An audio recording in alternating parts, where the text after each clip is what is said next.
I hit this issue today and here is the quick fix that solved it. Adding a credit card to Google Pay is straightforward, and I'll walk you through step by step. Step 1. Open Google Pay. Launch the Google Pay app on your smartphone. If you don't have it installed, download it from the Google Play Store or Apple App Store. Step 2. Sign in or create an account.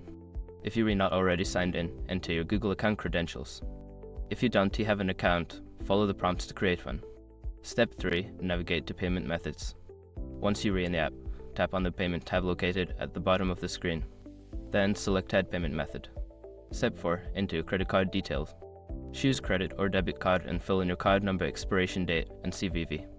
Make sure the details match what is on your card. A quick tip, double check the expiration date. Entering an old date is a common mistake that can cause issues.